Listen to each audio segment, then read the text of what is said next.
All right, ladies and gentlemen, as I was taking a look at our study guide, the one that you were working on last night, one thing I realized is that the very last problem, the final problem, number 15, is something that we need to address. And so today we're going to go through problems like number 15. And so hang on, here we go. What we want to do is we want to figure out how to determine if a trig equation is a true identity, if it's an identity or not. Let's review. What's an identity? An identity is an equation that works for every value of the variable, usually x, for which both sides are defined. Let's take a look at an example of a true identity. Below here on the left, we have a couple of identities that are going to be true identities. What does that mean? Well, that means that you can choose any number for x, and the left side better equal the right side. So for instance, suppose that you let x equal the number 4. When we take that number 4 and we plug it in here, we're going to get 4 equals 4, or 4 is the same as 4, which is true. And because no matter what number you plug in on the left side, it'll be the same as the number on the right side. This will be an example of a true identity. Let's take a look at the identity underneath it. Once we see something like sine squared plus cosine squared, your head should immediately go to what number for the right side? Well, hopefully you said the number 1, because that's our fundamental trigonometric identity. Sine squared plus cosine squared equals 1. What can you do? Well, you can basically let x equal any number. For instance, you could plug in the number 4 here and set your calculator to radians or degrees. It doesn't even matter. And you're going to find out that sine squared of 4 plus cosine squared of 4, or sine of 4 squared plus cosine of 4 squared, the left side will equal the number 1, which is the same as the right side. You may want to try that.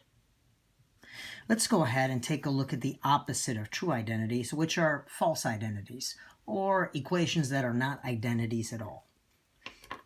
Let's take a look at this one right here, x equals 5. Why is this not an identity? Let's try the same thing. Let's start with x equals, for instance, the number 4. And let's plug in the number 4 here and 4 here. We're going to get 4 equals 4 plus 5, or 4 is equal to 9. Now, does 4 equal 9? Is 4 the same as 9? The answer is no. That's definitely a false statement. And so that would make it a false identity. Usually you call it not even an identity. Sorry about that.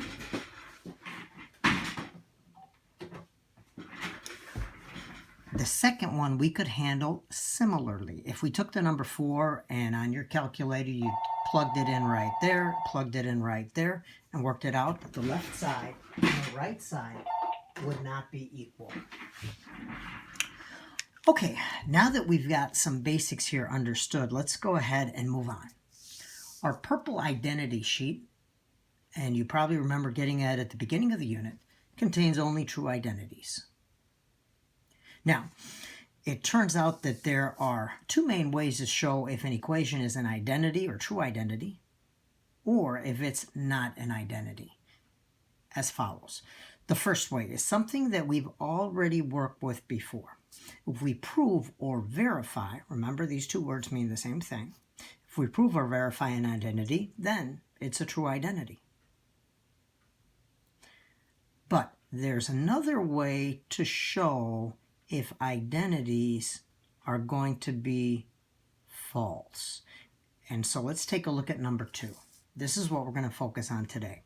If you can find any number for which the left side does not equal the right side of your equation, then it's not an identity. And this is going to be a great way to figure out if an equation is an identity or not. So let's go ahead and give this a try with some examples.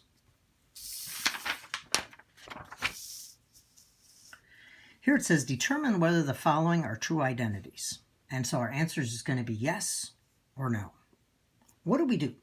Well, like it said in the previous statement, we can take a number, any number, and we want to see if the left side equals the right side when we plug in that number. Now, because x right here is an argument of the sign is acting on the 2x. Here the sign is acting on the x.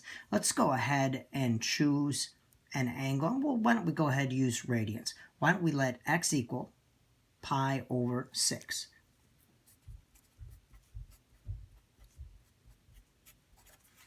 Let's go ahead and now substitute pi over 6 in here. If we substitute it in, we're going to get sine of 2 times pi over 6 equals 2 sine pi over 6. Next step, the next thing that we want to do is see if the left side is equal to the right side. So let's go ahead and clean it up. We'll write this as 2 over 1. And we can cancel here. We're going to end up getting a 1 and a 3. And so when we multiply inside the parentheses, we're going to get sine of pi over 3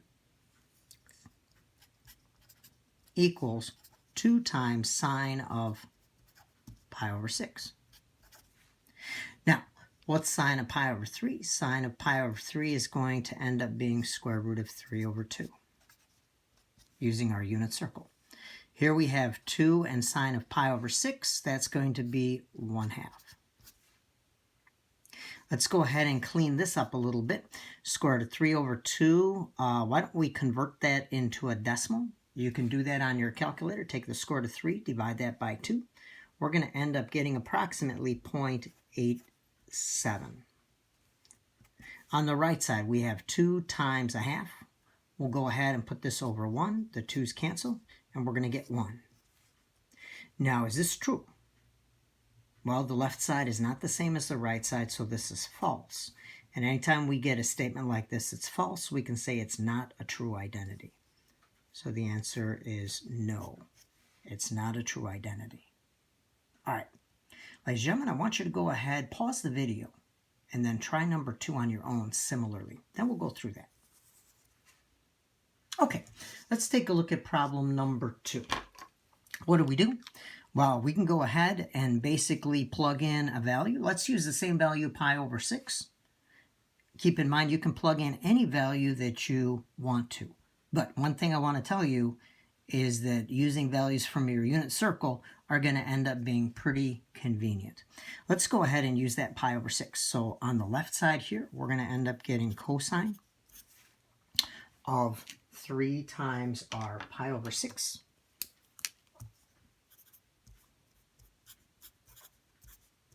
On the right side, we're going to end up getting 3 cosine pi over 6.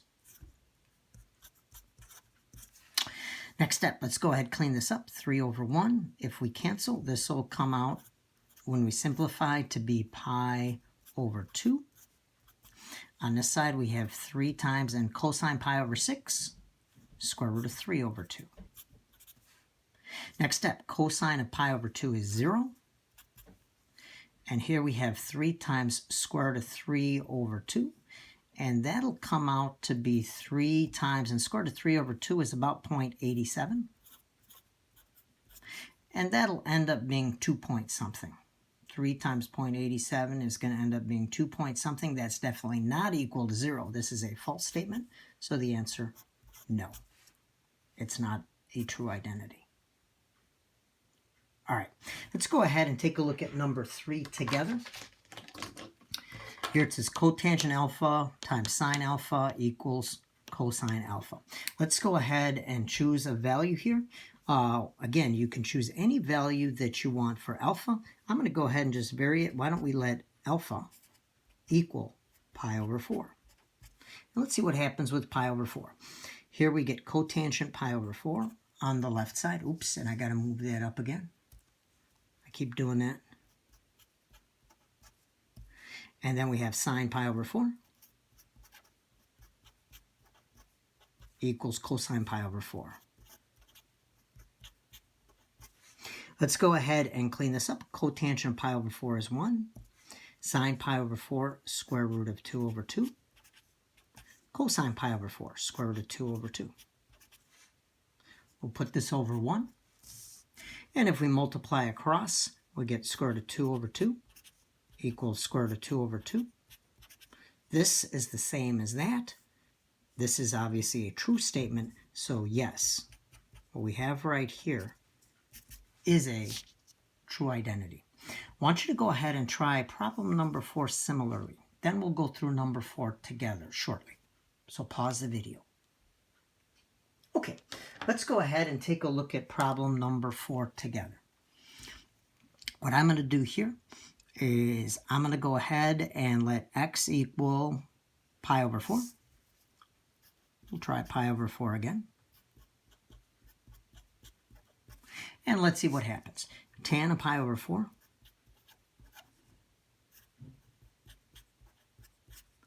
equals secant of pi over 4 over cosecant of pi over 4.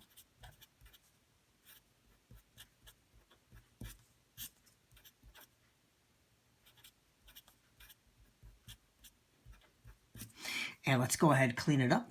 Tangent of pi over 4, well, if you look on your unit circle, you're going to do sine of pi over 4 over cosine of pi over 4. And that'll end up being equal to 1. On the other side, secant of pi over 4, well, for that, we're going to take the cosine of pi over 4, the cousin of secant, and then we're going to flip it. So that'll be 2 over square root of 2. Denominator, cosecant of pi over 4. We're going to take sine of pi over 4 and flip it. That'll be 2 over square root of 2 again. Well, let's see what happens. On the left side, we have 1. On the right side, instead of dividing, what we can do is we can take the numerator, multiply by the reciprocal. So the numerator times the reciprocal right here. And we realize that everything does simplify down to 1. And so we have 1 equals 1 here. We'll write it here. That is a true statement. So yes, this is a true identity. And why don't we stop there? All right. What I want to have you do is I want to have you go ahead and try these last 2 problems on your own. If you do those, what you're going to find out is that for number 5, this yes will be a true identity. And for number 6 here, this no will not be a true identity. After you do that, I want you to do 2 things. I want you to go back and take a look at your problem number 15 on the study guide and see if this helps a little bit with 15. Once you're done with 15, I do want you to check your study guide solutions. That will be the homework for tomorrow. Thank you so much. And ladies and gentlemen, we'll talk again on Tuesday. All right, bye-bye.